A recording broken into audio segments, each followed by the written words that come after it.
إحنا مصر والّا نسيتوا؟ إحنا 7 بطولات أفريقيا والّا نسيتوا؟ لو نسيتوا نفكّركم، إحنا أبطالها مش هنبطّلها، منتخب مصر بيفوز على كوت ديفوار وبيصعد لقبل النهائي بجدارة واستحقاق وأداء ورجولة قبل حتى ما يكون في فنيات. منتخب مصر لعب بطريقته المعهودة، دافع كويس والهجمات المرتدة وهتعرف تسجّل خصوصًا قدّام المنتخبات اللي زي ديّة. منتخب مصر بيعرف يلاعب أي كبير في القارة دي، واللي عايز يجرّب يالّا على التحليل. السلام عليكم ورحمة الله وبركاته. طبعًا فرحان وطالع بشوش وطالع وِش مفرود وفايق بعد ضغط عصبي، وخصوصًا آخر كام دقيقة من المباراة اللي كانت سجّلت فيهم كوت ديفوار الجون التاني، والماتش اتكهرب تقريبًا آخر 20 دقيقة، لكن الحمد لله والشكر لله قدرنا نفوز، ومصر صعدت لقبل النهائي علشان تثبت إن إحنا كبار، وإن إحنا كبار القارة دي تحديدًا، وإن إحنا معلش مع احترامي لكل المنتخبات، منتخب مصر هو المنتخب الأقوى والأكبر في أفريقيا، ويستحق كل جدارة واستحقاق لقب منتخب القرن اللي فات والقرن ده كمان. نخش في التحليل. مصر بدأت بالشناوي في حراسة المرمى، على الشمال فتوح، قدامه 3 رامي ربيعة وياسر إبراهيم وحسام عبد المجيد.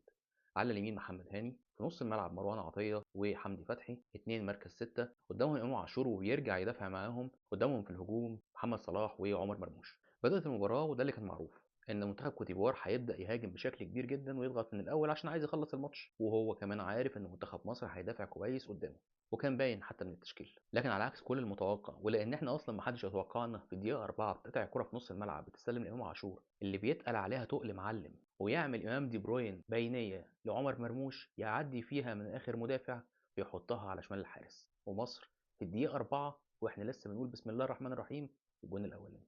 مصر خدت المبادره وسجلت دقيقه 17 كره عرضيه من كوتيفوار، لكن في دقيقه من الدفاع كوره كانت عباره عن هجمتين في هجمه، والحمد لله بتمر بسلام. دقيقة 21 كرة ثابتة بيلعبها عمر مرموش على راس حسام عبد المجيد، ولو كان ركب الكورة وحطها في الأرض كانت جابت الجون التاني كمان. الدقيقة 31 وعشان احنا عرفنا إن مشكلتهم العرضيات، وعشان احنا عندنا دفاع طويل زي ربيعة وزي حسام عبد المجيد، محمد صلاح بيلعب كورنر على راس رامي ربيعة اللي بيركنها في البعيدة. أنا شخصيا عمري ما شفتها رامي ربيعة حتى بيعملها مع الأهلي في البرايم بتاعه، بس جبنا الجون التاني 2-0 لمنتخب مصر.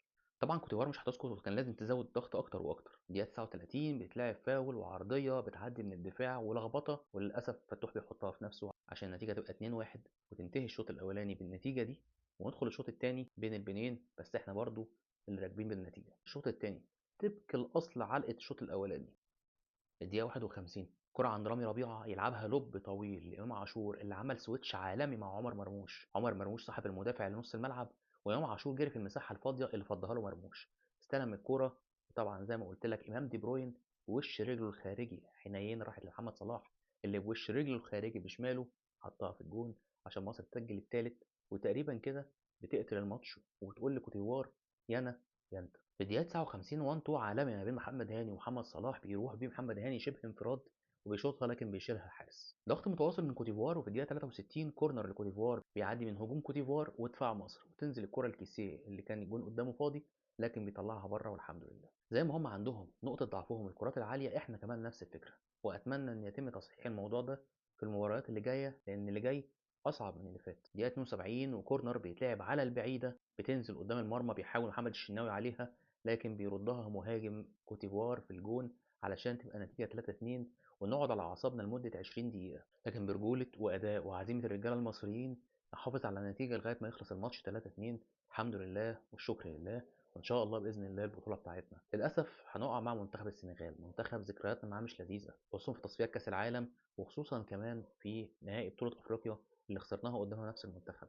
يعني في طار، وإن شاء الله الرجالة دي هتجيبه. منتخب الجزائر للاسف ودع البطوله النهارده، وان شاء الله باذن الله هيكون في حلقه توقعات. هارد لك لمنتخب الجزائر النهارده، ومبروك لمنتخبنا، وان شاء الله البطوله مصريه. شكرا لكم، السلام عليكم.